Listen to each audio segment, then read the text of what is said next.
Good morning, everyone. Good morning, good afternoon, good evening, wherever you are joining me on the planet. My name is June Allen. I'm a racial trauma therapist, and I'm the founder of the Art of Greatness at juneallen.net. So it's a really early one this morning. I have a few things that I need to work through today. I think a few things that I need to commitment. So it's an early one, and I might be doing early ones through the week actually, so that I can, because I've got quite a lot of things that I need to that I need to do. So today I want to talk to you about reciprocity. Okay, reciprocity. So just to give some context about why I'm doing all these videos. So it was my anniversary in business, doing the Art of Greatness for 8 years on the 1st of June. On the 2nd of June was my recovery anniversary of 13 years. And so I thought that I would celebrate by doing 30 live streams in 30 days, which was inspired by another business coach that I follow. And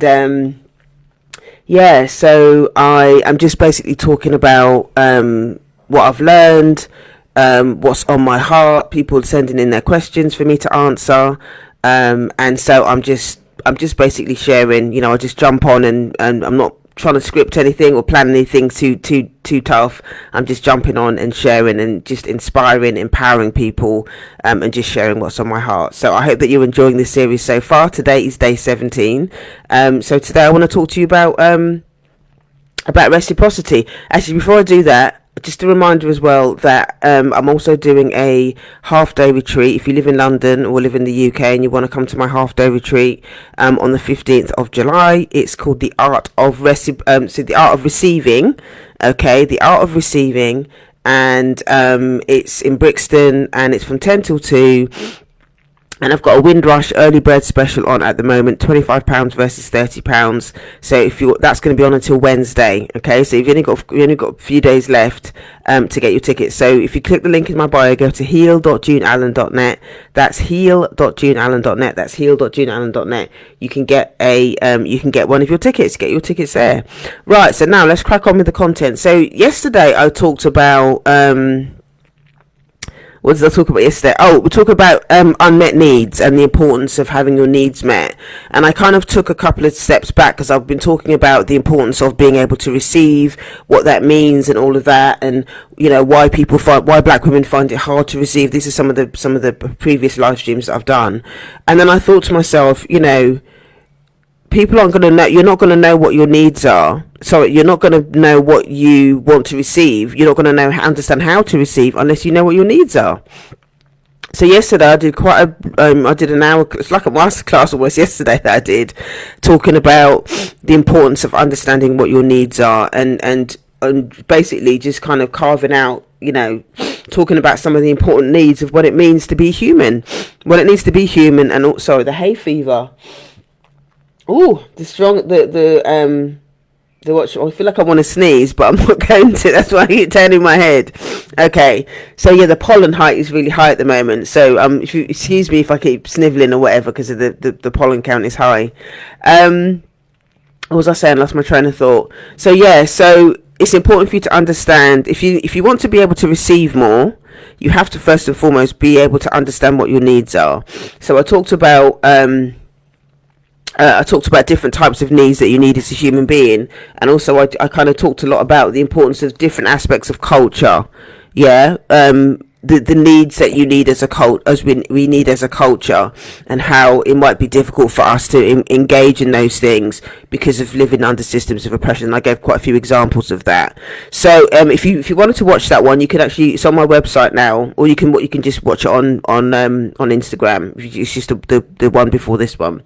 So that was quite good. But then in that conversation, I said that I would do one today on reciprocity, because reciprocity is something that I've really been working on a lot more recently, and it's just been really, really amazing. So the reason why reciprocity is an important value for me anyway is I've been working on and kind of exploring the 7 principles of my art, which is an ancient value system that our ancestors used to use, and one of those principles is reciprocity. So reciprocity basically is a really essential tool that or an essential value that and a tool that our ancestors use to make sure that what you give and what you take is in alignment with each other, that both parties that they sort of engage in a mutual understanding of what's going to be given and what's going to be received. And that can be applied to every area of your life, whether you're talking about being in business or whether you're talking about being in relationship, whatever it is. Reciprocity is really, really important. And what that does is it builds it helps to build the fabric of the relationship when there's reciprocity. And the reason why so many of us find it so difficult in relationships and why we suffer so much is because there is a lack of reciprocity, because a lot of us are used to giving, especially as black women. We're used to giving, okay, but we don't know how to ask for what we want. We go into these relationships where people take. And I think because a lot of us are so deprived, sometimes we overgive, or sometimes people will be in relationships where they take, and there's not an alignment, there's not a balance between the two. Yeah, sometimes if we've got low self-esteem and stuff like that, and it can work both ways. It's the opposite side of the same coin. You can either overgive, okay, and sometimes when we overgive, it becomes an identity for us, because the idea of being needed by somebody else gives us a sense of purpose. It becomes part of our identity. Okay, if people are used to us always giving. But then, so either you're that person, or on the other side of the coin is the person that will just, that's always taking. That's always taken, and they don't really think about the impact that has on the other person. Those types of people will always be showing up in different relationships, in different scenarios to drink, but they're not pouring anything. Okay, and what happens when people do that, or when we get into situations or relationships where there isn't that duality of this reciprocity, it creates resentment. Okay, it creates a lot of resentment, and a lot of us don't really understand. They don't really explore this dynamic. And so we wonder why we keep ending up in relationships that don't work for us, or we end up in love relationships where the partner is always taking and not giving, and because we're so used to either overgiving or taking, and if you're not aware of it and you don't actually pull yourself up in it, then you're always going to find yourself in that situation. If you're always finding yourself in relationships where the other person is, or other people are always taking from you, that means what happens is you can get trapped. You can get trapped in a situation where you're always blaming the other person. People always take from me. People always do this. I'm always being taken advantage of. Instead of focusing on what the other person is doing, what you need to be doing is focusing on your boundaries. Where are your boundaries being crossed? Where are you not setting the appropriate boundaries? Because people will only take if you allow them to take it. Okay? People will only take if the boundary is not in place for them to take it. So it means that instead of focusing on the other person, because sometimes we can get trapped then in the whole victimhood of everybody else always uses me, or everybody else always takes from me. You need to reclaim your power. You can reclaim that power and say to yourself, okay, where are my boundaries out of alignment, and where do I need to actually put that stuff in place so that I can actually receive? There needs to be a balance between giving and receiving. It's not about taking. But I think so many of us have been in or we learned this in childhood as well. We learned in childhood that, in order for me to be in this relationship, in order for me to be accepted by my parents, in order for me to be accepted by family members, I always have to give.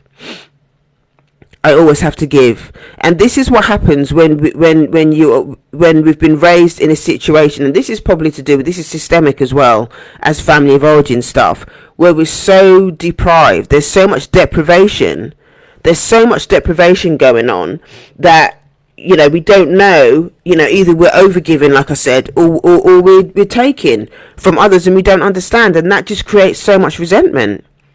It creates so much resentment. So this is another reason. So this is linked into yesterday, because if you don't know what your needs are, okay, please go back and watch yesterday's one if you haven't watched it already. If you don't know what your needs are, you're not in a position to be able to set the boundaries in order for things to be reciprocal. Yeah, let me say that again. If you don't know what your needs are, you're not in a position to be able to understand what is going to be reciprocal in that relationship. If you don't know what your needs are, you can't set the boundaries because you don't know yourself. So you end up throwing yourself into these relationships, into these situations. And also what can sometimes happen is you end up allow yourself to be chosen by others rather than you doing the choosing. Okay, let me say that again. Let me explain that a bit more. What ends up happening if you don't know what your needs are, again, if you're not clear about where your boundaries are, you will find yourself in situations where other people are choosing you because they know they can take from you. Okay? And instead of you using discernment to choose who's in your circle. That's the difference. What happens when you start doing your inner work is that you start making more decisions. Okay, you start making more decisions about is this person or is this situation appropriate for me, rather than that person saying, come and do this or come and do that or come and be in our group. Okay, because when that happens, sometimes they might have good intentions, but discernment, if you're discerning about what's going on in that group, okay, then that means that you're not just gonna stay in the group just because you were chosen by somebody or you were asked to go in that particular group. I recently, part of my recovery and part of my doing this work, my work in business, is to work with others, is to collaborate with others. And I've had to leave numerous groups because the reciprocity wasn't we weren't in the same season. We weren't in the same season, or maybe there wasn't on some occasions there wasn't the same level of commitment. Other people had other commitments, they had other stuff going on, and so that group wasn't a priority for them, and that's fine.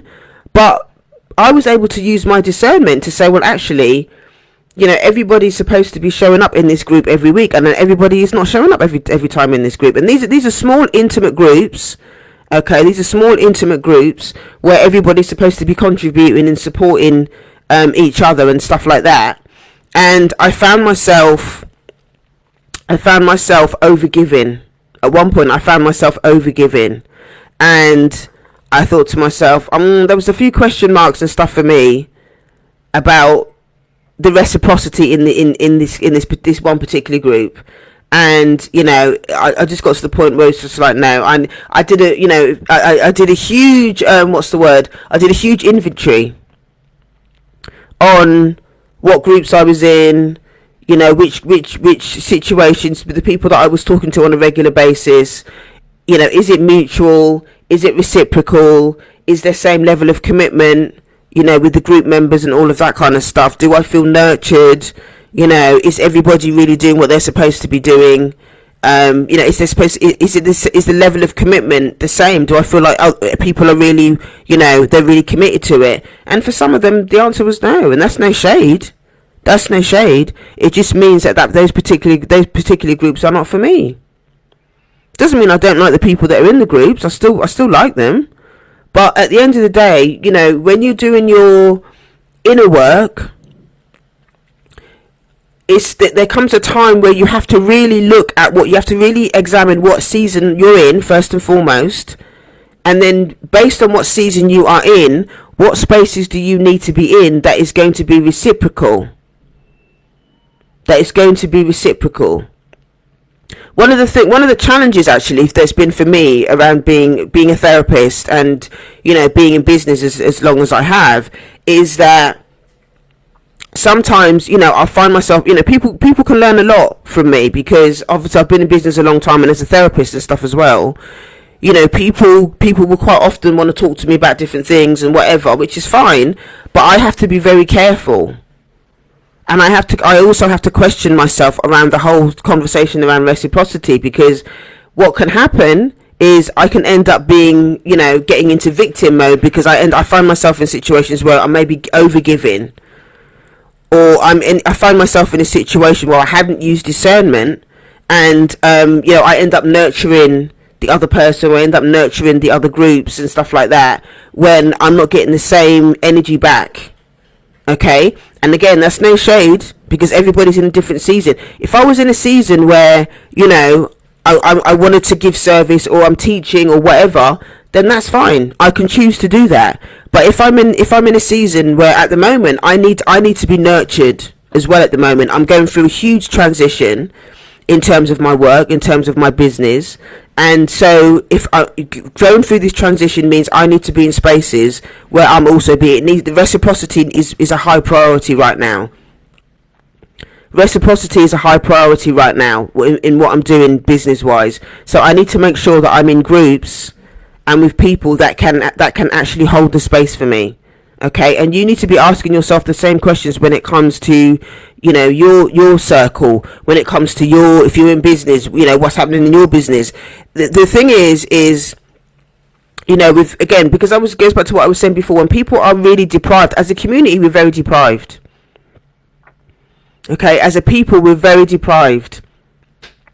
And so, when there's so much deprivation, and maybe people don't have the money to invest in doing certain things, so you might find yourself in situations where people will they're trying to get support.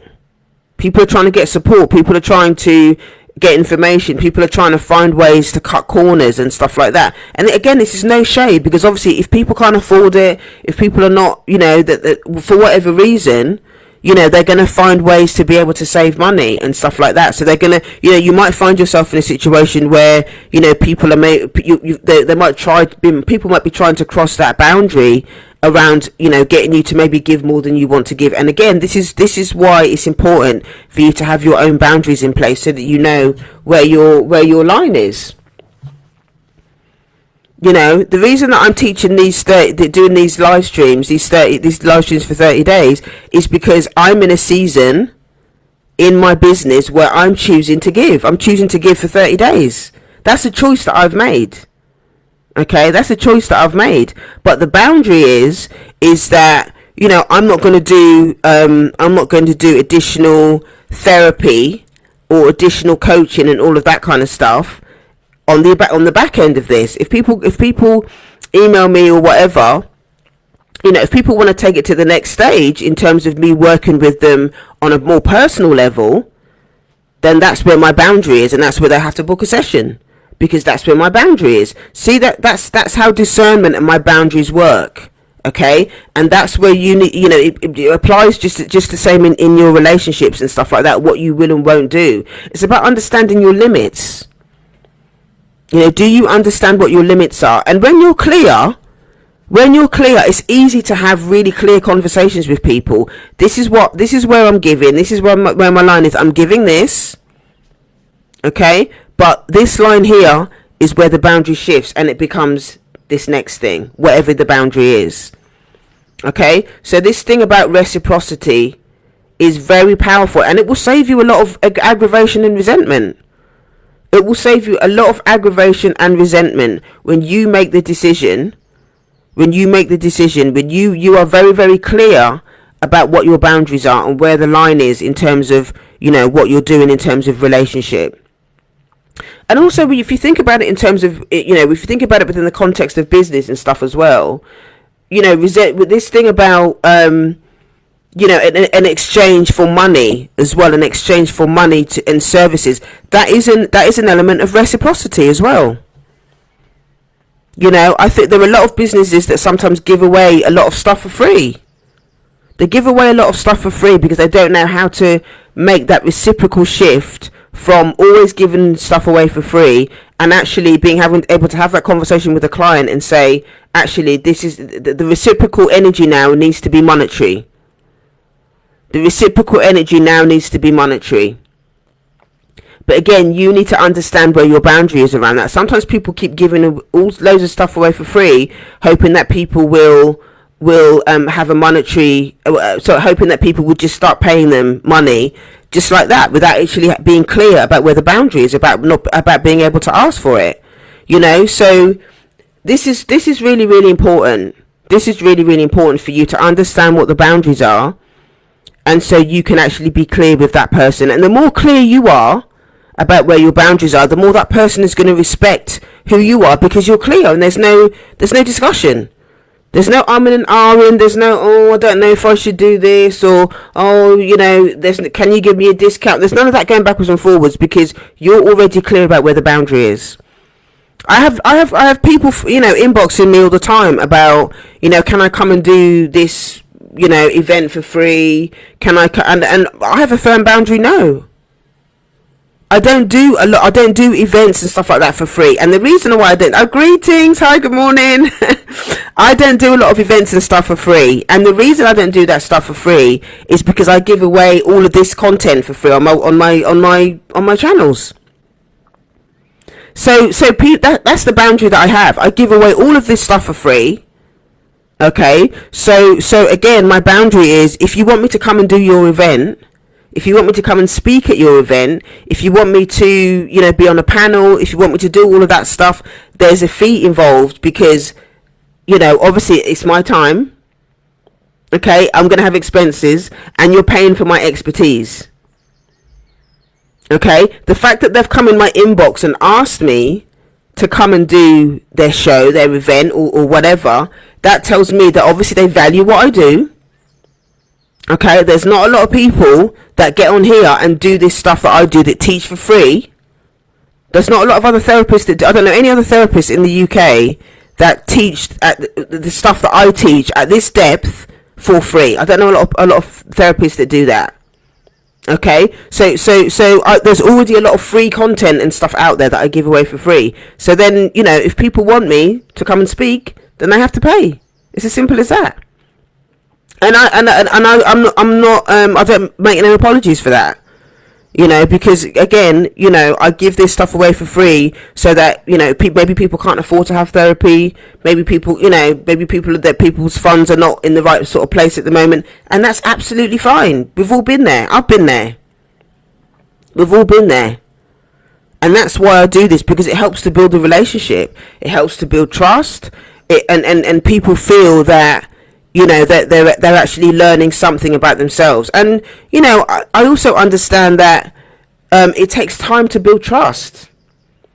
It takes time to build trust. And I've worked with numerous clients that say to me that they've been following my work for a good couple years, before they actually book a session with me. And that's okay, because it takes time to build a relationship. That's another reason why I do it.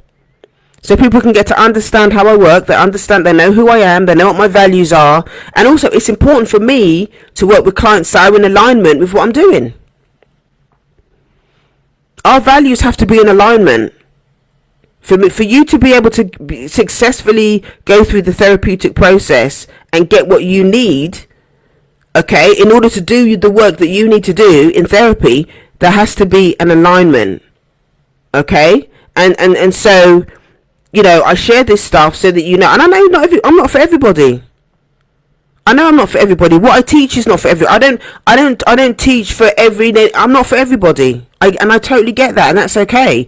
I choose to specifically niche down, okay, and talk specifically to black women, okay, specifically to black women, because I know that there are so many things that need to be addressed in terms of black women.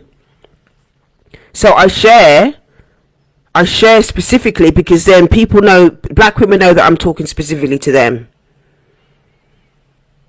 Black women know that I talk specifically to them because of the issues that I choose to speak about, and that's okay. And again, if there's stuff that if people come in my inbox asking me for other things, and I don't feel that's not in the scope of that I can't do it, or that I can't do it well, then I'll give them suggestions about other people that I know, other therapists that I know that are working with those specific topics, so that they can get the best care. It's not about me.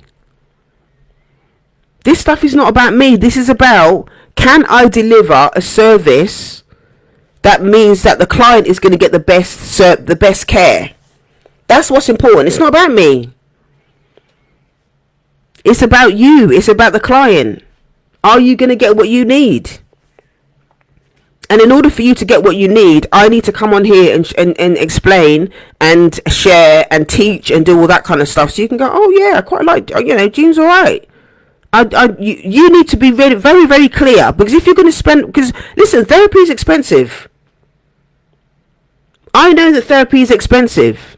I've spent thousands of pounds over the years, thousands of pounds going to therapy, doing trauma work, going to different classes. I've spent so much money over and above what I did to actually pass my my training and all the rest of it. Obviously that in of itself is expensive, but then having to pay for extra classes and extra courses and all the trauma work and stuff that I'm doing trauma work and stuff now as well. I'm doing some trauma training now, as I've spoken to you before, racial trauma work, all the stuff around somatic abolitionism and body psychotherapy, black body psychotherapy. I'm doing all of that now. All of that money that I've spent was worth every penny. And I spend all of that money because I want to be able to deliver not just any divvy service. I want to be able to deliver a service that is on point for my clients, and so when they decide to come and work with me, they know that they're going to get they're going to get good quality stuff. I'm not a cookie cutter therapist that kind of just does CBT and talks generically. I'm not that therapist. I'm not that therapist. And so if that's not in alignment with what clients want, then that's good, because I want you to be with a therapist that's going to work for you. And if it means it's not in alignment with what I'm teaching, then that's absolutely fine, because I need to be clear. I need to be clear about what I'm good at and the service that I can deliver for you. Okay, so this is where the reciprocity and stuff comes in when it comes to working with clients. There has to be reciprocity in terms of the energy that you bring to the table. Okay, it's about also understanding that I'm not some magical Negro. I'm not some magical Negro that's going to make everything work for you. There has to be a matching in the energy. My supervisor always used to say to me, don't work harder than your clients. Okay, don't work harder than your clients. If I'm feeling like I'm having to drag you to the sessions, or maybe there's a lot of resistance in the session. Resistance is normal to a certain degree. Okay, resistance is normal to a certain degree. Sometimes people are scared. Sometimes people have they find it difficult to actually feel their feelings, because it can feel overwhelming, especially if they're raised in an environment where feelings were not allowed. Okay, so you are going to get some resistance sometimes, and I have techniques and tools that I use to help clients actually work through their stuff. But like, I'm not a magical Negro. You have to actually bring your willingness. You have to be willing to actually do the work. You have to be willing to do the work outside of therapy. There's no magic. Like when you come into the sessions that I'm going to sprinkle all this fairy dust and you're going to start all of a sudden get some self-esteem. What I do is hold the space. I don't tell you what to do. I'll show you where to look. That's what my job is as a therapist. Okay, I don't tell you what to do. My job is to show you where to look, and I hold space for you to unpack what needs to be unpacked. Yeah, I hold space for you to unpack what needs to be unpacked. I can share insights. I can share, the practical tools and stuff like that I have. You get practical tools and stuff in the virtual library that you also have access to if you work with me, with all of the different ways that you can get the result. But ultimately, it's down to you. It's your space. It's your space. And it's your responsibility to do the work. I always say to clients all the time, what you do outside therapy is just as important as what you do inside therapy.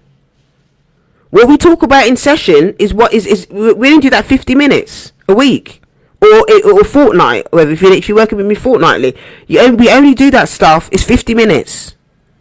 Okay, you're gonna get the most out of it from what you do when you leave that session.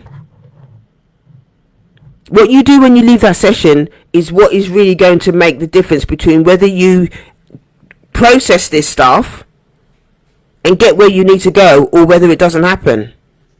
And this is why sometimes therapy doesn't work for a lot for people, because they think that they come into the therapy session and it's all about what the therapist does. Yes, what I do and what I do and my skill and expertise and all of that is important, but it's only part of it. It's only part of it. So you also have to make sure, this is again why I have the virtual library, to help people to set up their self-care practice, to help people to do the journal prompts and all the rest of it outside of therapy. You know what, if clients are with me one-to-one, there's also there's a process that I give them. There's a process that I give them after each session to kind of debrief with themselves. How did you find the session? What was difficult? Is there something that maybe you should have shared that didn't? How do you feel afterwards? Do you feel like what self-care practices do you need to do afterwards? How do you feel about yourself? How do you feel about the session? How do they feel about me? I do a review with my clients as well. Not only do they go away and do that after the session so they can just use that in their journal, but I also do a 6-week review with my clients. I do a 6-week review with my clients so that I can check in with them. How do they think it's going? Is there stuff that is there anything that anything extra that they need support with? Is there any way that I could maybe support them in a different way? Are there other topics that have come in that they feel that they need to address a bit more? If there's concerns that I have, maybe if there is resistance or something like that, maybe we talk about the resistance. We have honest conversation about that. Is the space still working for them? Is the space still working for them? So it's my job as a therapist to help clients navigate their process within a really compassionate, gentle way, to make sure that the client feels that there's progress. And I get them to think about, okay, well, what's different? What's shifted for you since the time you actually started having therapy, and really get them to think about their process, because it's not therapy is very it's a skill, it's a craft. Okay, it's not that people come and sit down with a cup of tea and just chat shit for 50 minutes. It's not a coffee morning where people come and sit down and just chat. That's not how it works. That's not how it works. You come into the space and we do the what, why, when, how. We unpack all of that. How are you feeling? What's going on?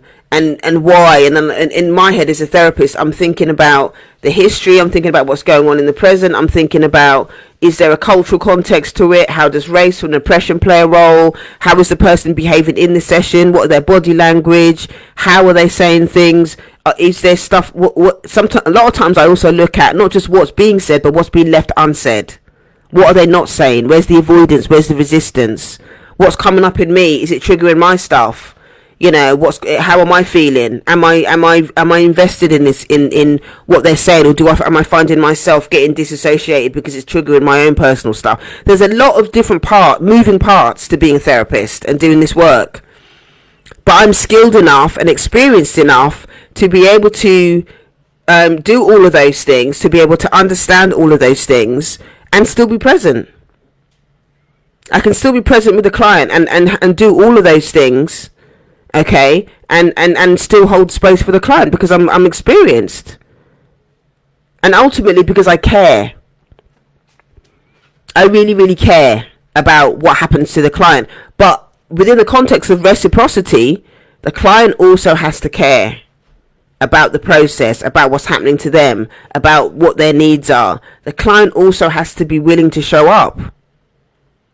The client also has to be willing to show up.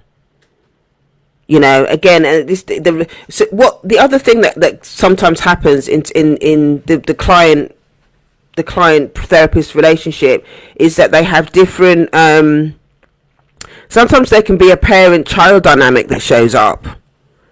And I get it, because I've done that. I remember when I first started working with, I worked with a black male therapist for 6 years. I think I've shared this before. It was a great experience.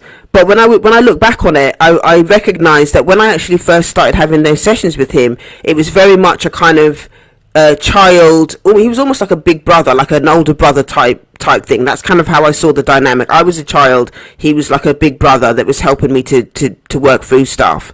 And by the end of this, at the end of the 6 years, there was a more it's a process of growing up. So therefore it got to that place where it just felt like I recognized that we were more like colleagues. Because he took me through my my foundation year when I was at I forget the name of the college that I was at now, in Paddington, the Minster Centre. He took me through being at the Minster Centre, and I felt really held through that. And we went through a lot of stuff with my dad, but through my dad's stuff and whatnot. And it was a process of growing up. So at the end of it, I felt like I left feeling like a colleague. And that was really beautiful to be able to do that. And that's actually part of the process. For some people, that's the process. They come into the space, as children in adult bodies, really needing to be nurtured, really needing to be heard, really needing empathy, needing care. So someone saying that comes across, you're caring and the client should work harder. Yeah, that's exactly what it is. But see, the thing is that when the clients understand that I care, when they understand that I'm not going to judge them, when they understand, when the space starts to feel safe for them after a few sessions, the space starts to feel really safe for them, then it makes it easier for them to kind of drop into the vulnerability and all of that kind of stuff, which is another reason why I do these live streams. It's another reason why I do these live streams, because there's an opportunity for people to experience me and they can see, actually, June does care. She does care. And I think sometimes this is the reasons why there are some black businesses out there that don't work, because sometimes business owners can get focused on the product. They get focused on the product or the service, and they don't actually focus on connecting with the clients. They don't focus on connecting with their audience, so the audience understands that they really care. And the reason that happens is because a lot of people, and I say black, I target this to black businesses because a lot of us, because living under systems of oppression and whatnot. Again, if you've been raised in a childhood place that was difficult, that was challenging, that was abusive, if you struggle with relationships outside of your business, you're going to struggle with the relationship with your clients. There's a parallel process that happens.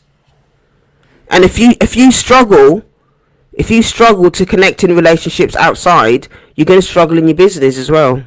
That's why I do executive therapy. I do executive therapy with business owners, because in business coaching, that's the type of stuff that I talk about.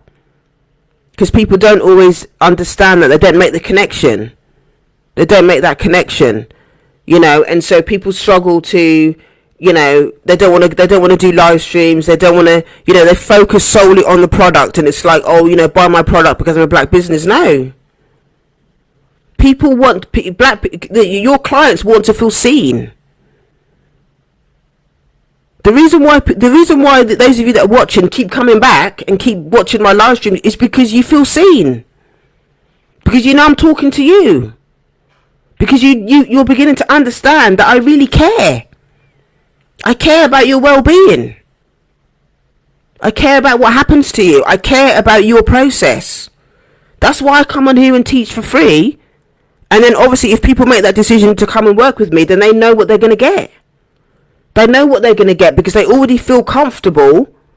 They already feel comfortable from watching my live streams and understanding what I'm about and understanding what's going on with me. They get that. That comes through the screen. It's not scripted. I just come on here and talk. I come in here and I talk to you. Relationships are built through conversation and communication. Okay? But there's too many business owners out there that are just focusing on the product. I've got this, I sell shea butter. I sell shea butter, and they don't really talk about anything else. They just want you to come and buy my shea butter. There's a whole load of things that go with the fact that you sell shea butter. What's the story behind why you started selling shea butter? What does shea butter do for you emotionally? How do you feel when your body, it's about nurture. When I talk about shea butter, okay, let me give you an example. Let me give you an example of how shea butter can be a lifestyle. Okay, because when you think about the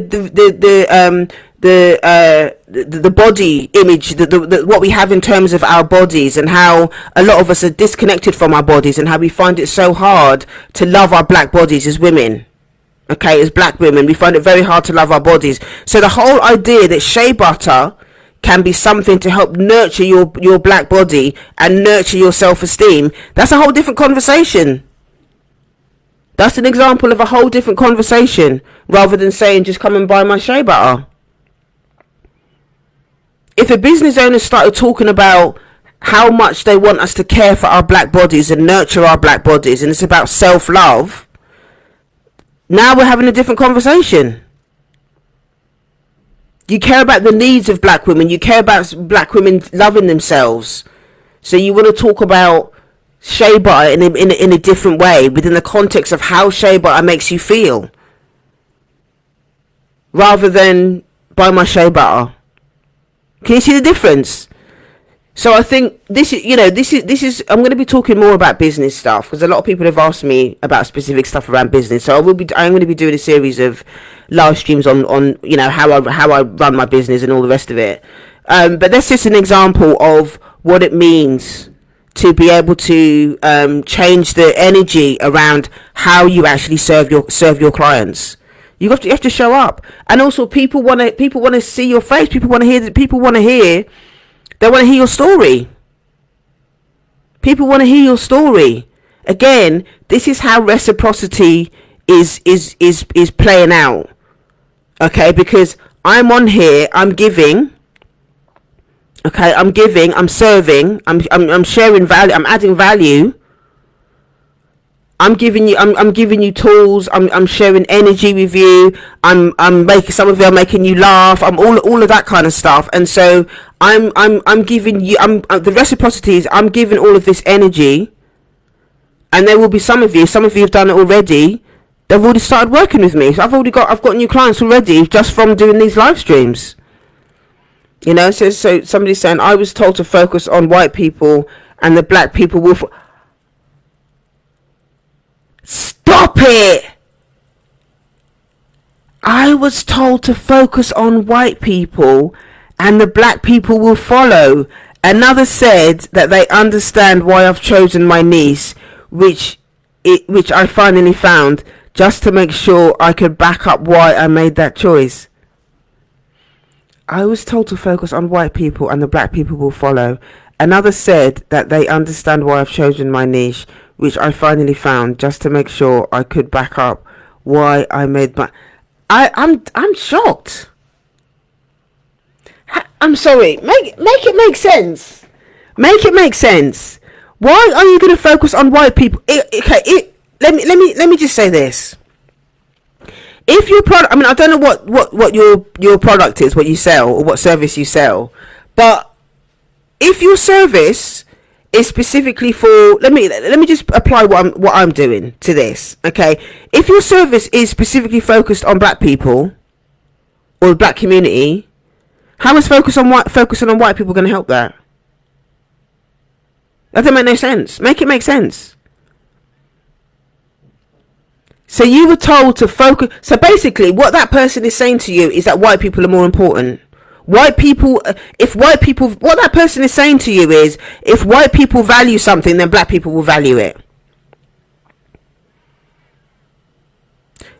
So what that person is also saying is, the black people that have internalized racism, okay, you're going to start appealing to people that have internalized racism, because people that have got internalized racism will only value what white people value.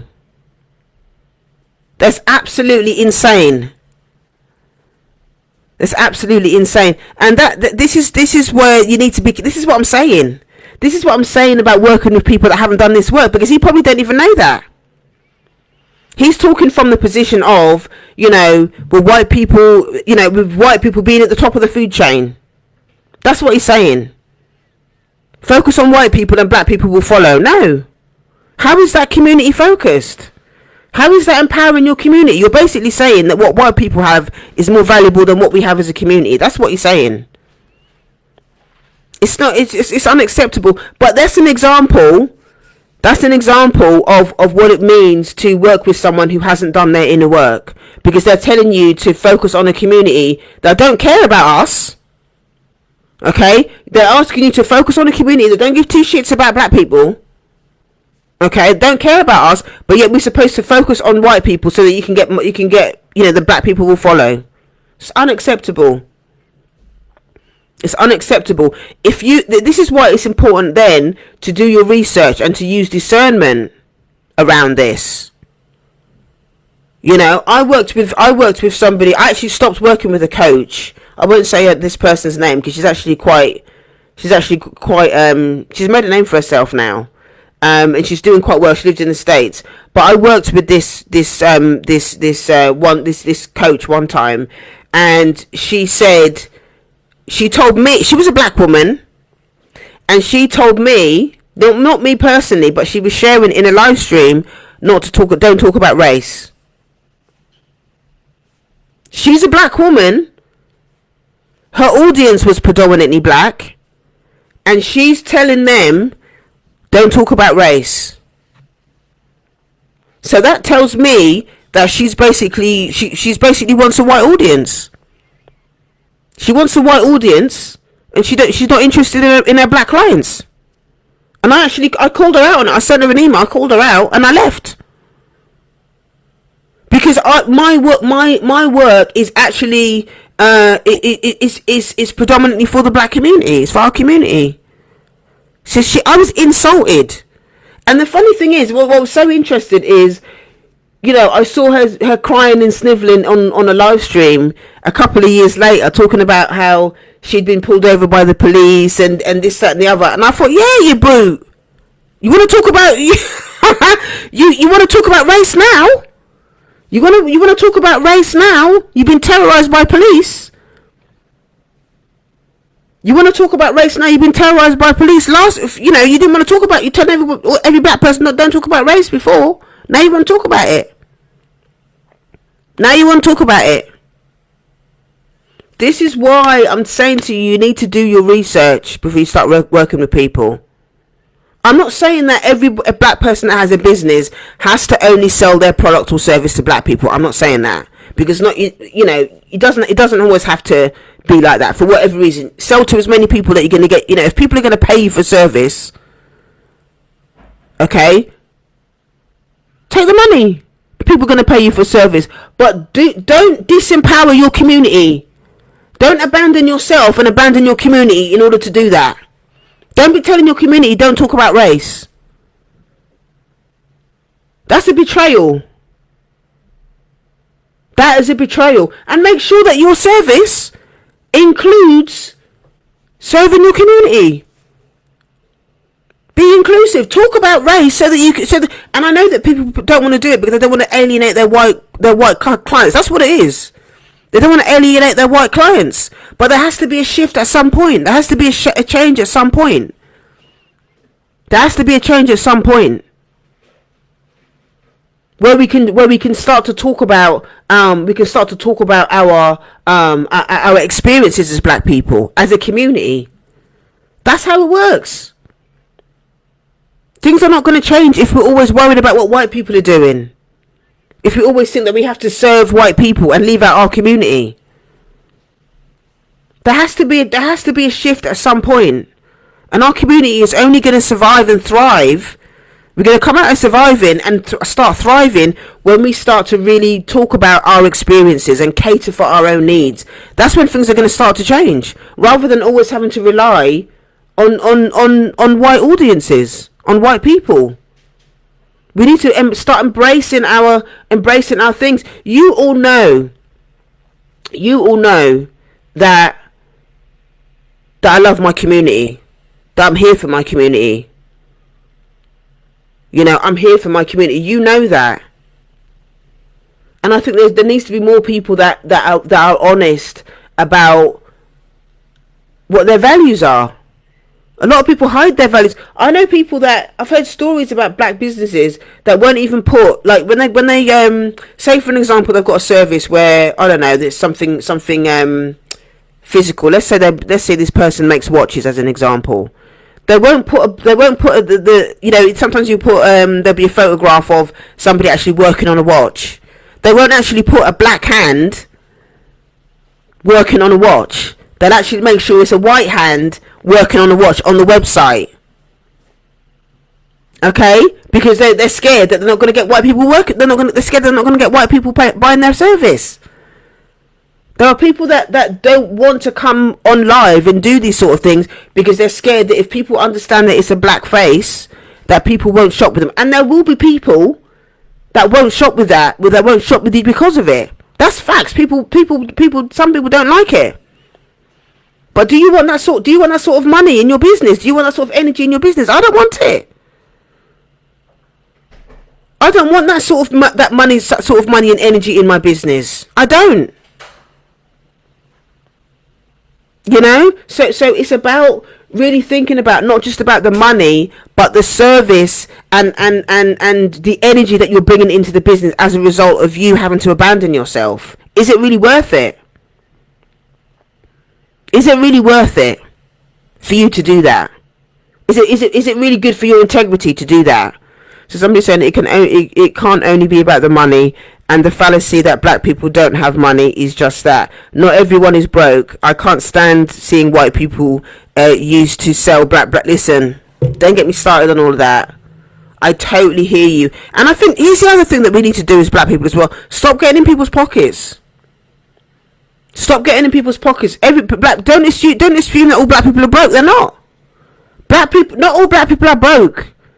Black people are just very specific about where they're going to spend their money. But not all black people are broke. Don't assume that black people are broke.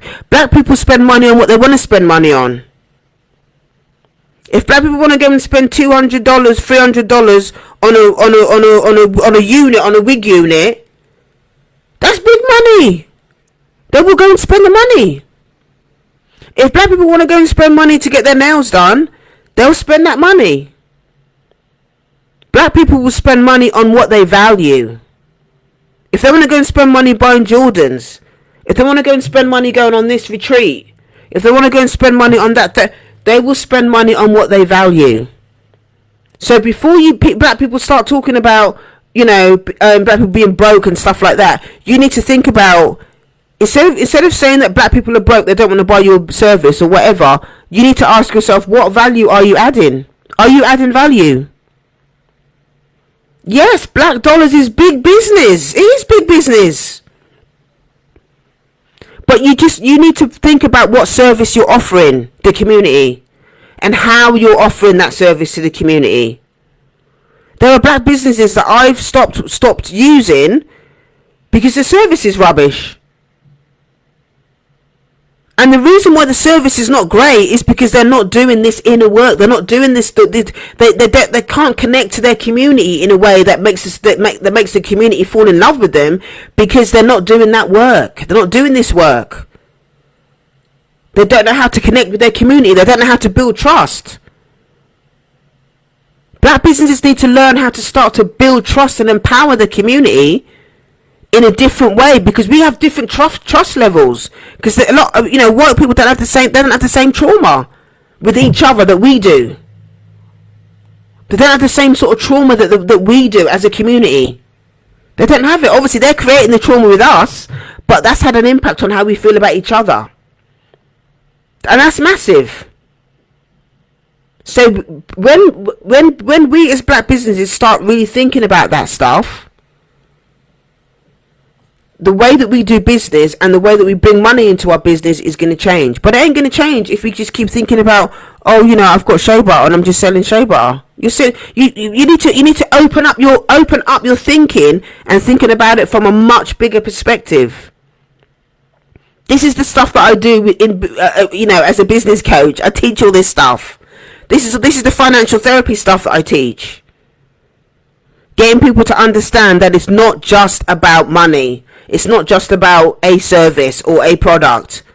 You need to sell a lifestyle to your people. You need to sell or serve them in a way that helps them believe that helps them understand how their life is going to improve, how this is going to add value to their lives. And it's not about selling. It's not buying. I don't come on here every day and say, come and work with me, come and work with me, come and work with me, come and work with me for 50 minutes. No one's going to come and work with me just by saying, oh, come and work with me, I'm a black business. No. Add value. I add value. I come and talk to you. Add value. That's how it works. That's how reciprocity works. That's how reciprocity works. And people have to think about that. People want their problem solved. They don't want to buy your product. They want to know, are you solving a problem? The problem that I'm solving is black women need to feel seen. Black women need to be heard. Black women need to understand how to deal with their stress. Black women want to know how to deal with depression. Black women want to know how to heal the mother wound. Black women want to know how to deal with racism. These are the types of themes that I understand what it means. Black women want to know how to work with each other when they mistrust them. These are all the themes that I bring into my work, because these are the things that black women are struggling with. I understand. I know my people. I know my sisters. I know what they're struggling with. So I use my expertise and my personal experience, my life experience, to teach and to empower and to serve. And then people choose to come and work with me because I know I understand them. And they feel heard. They feel heard. Hi Aaron, thanks for joining. They feel heard. So that stuff is important. The reciprocity thing is important. Okay, so I'm gonna leave it there for that. Again, I thought I'm gonna do 15 minutes today, and I come on nearly an hour. You know, my daughter, she's, you know, she was in the shower when I get, and I thought, oh, I'll just do 15-20 minutes, just give them a nice little injection, and then I'll come off. My daughter's been up, she's got ready for school, and she's gone. And I'm still on this live stream. But anyway, I'm just allowing myself to be led. Okay, I'm just allowing myself to be led. And you know, I'm actually really enjoying doing these live streams. I'm feeling energized. I'm feeling I feel like I'm serving. I feel like I'm serving in a way that I wasn't serving before. I mean, I was doing my live streams and everything. I was doing maybe once a week, but these ones feel really different. These 30-day live streams are helping me I suppose it's helping me just to find my voice in a different way. You know, in a more yeah, because I'm doing stuff more on the fly. So I just feel like I'm getting to know myself in a much more different way. But anyway, have an amazing day. Okay, if you want to join me for the half-day retreat that's happening on the 15th of July, then please click the link in my bio, go to heal.tuneallen.net. That's heal.tuneallen.net. That's heal.tuneallen.net. If you want to work with me one-on-one, I also have spaces as a business coach or a therapist or whatever. Please email me info@artofgreatness.com. Please be patient with me. I've got a lot of messages coming in, a lot of DMs and stuff like that, so I'm not ignoring anybody. You know, please give me some grace. I will get to it. I do actually go in there myself. Sometimes I've got a VA that goes in and sometimes looks at my messages and stuff, but you know, I also go in and look at them as well sometimes. So please be patient with me, and I will respond and get back to you. All right. So have an amazing day. You're so welcome. Thank you all for joining me today. This morning. And I will see you tomorrow. All right. So take care, everyone. Have a good day. Bye.